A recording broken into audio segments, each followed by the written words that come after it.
Jan Koum was born on February 24, 1976, in a small village outside Kiev, in what was then the Soviet Union. His childhood unfolded in a world very different from the digital freedom we experience today. The Soviet system controlled many aspects of daily life, and privacy was almost non-existent. People understood that phone calls could be monitored, and that conversations were often guarded. Even ordinary communication carried a sense of caution. His family lived modestly. His father worked in construction, and his mother stayed at home. They were not wealthy, and like many families in the Soviet Union during the 1980s, they navigated frequent shortages and uncertainty about the future. When Jan was 16, the Soviet Union began collapsing. Economic instability made life increasingly difficult, and his mother made a bold decision that would change everything. She chose to immigrate to the United States in search of a better future. Jan and his mother arrived in California with very little money.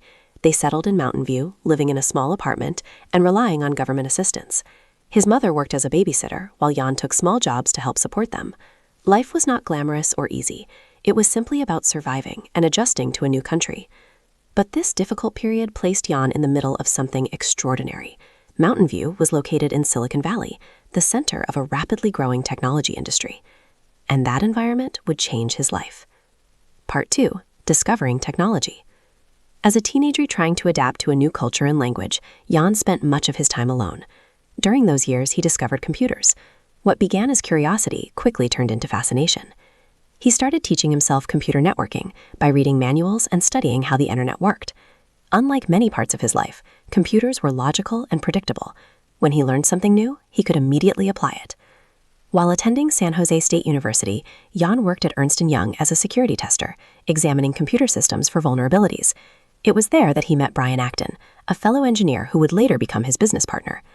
Their friendship was built on technical skill rather than ambition for fame. Both were quiet engineers who cared more about building reliable systems than about recognition. Eventually, Yahoo hired Jan as an infrastructure engineer. For nearly a decade, he worked behind the scenes, learning how large internet platforms functioned and how to keep them running smoothly as millions of users joined. Those years gave him something more valuable than quick success. They gave him experience. Part 3. The idea that changed everything. In 2007, Jan Koum left Yahoo and began exploring new opportunities. For a while, things did not go as planned. He applied for jobs at Facebook and Twitter, but was rejected by both companies. Instead of discouraging him, the rejection pushed him to experiment with his own ideas. In 2009, Apple introduced push notifications for the iPhone. This feature allowed apps to instantly alert users when something changed. Jan saw potential in this technology and began developing this simple mobile application. He called it WhatsApp.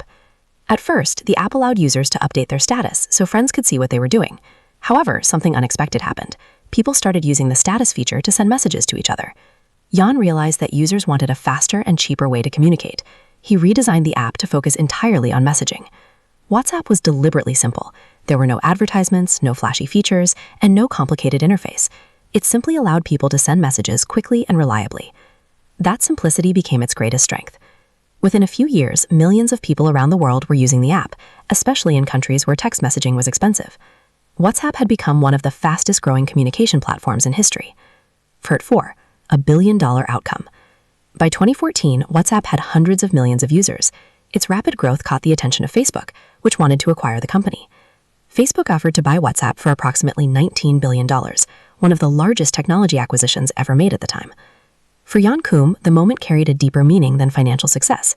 Years earlier, he and his mother had relied on food stamps while trying to survive in the United States. When he signed the deal with Facebook, he reportedly chose to sign the paperwork at the same social services office where he had once stood in line for government assistance. The location symbolized how far his journey had taken him. Conclusion: what his story teaches. Jan Koum's success did not begin with privilege or connections. It began with curiosity, discipline, and persistence. His early experiences shaped the values that later defined WhatsApp: simplicity, reliability, and respect for privacy. Rather than chasing attention or building complicated features, he focused on solving a simple problem well. Today, billions of people use WhatsApp every day to communicate with friends, family, and colleagues across the world. Yet many of those users have never heard the name of the man who built it. Jan Koum's story is a reminder that extraordinary outcomes often come from quiet dedication rather than public recognition. Sometimes the most powerful innovations are created by people who simply focus on building something useful and doing it better than anyone else.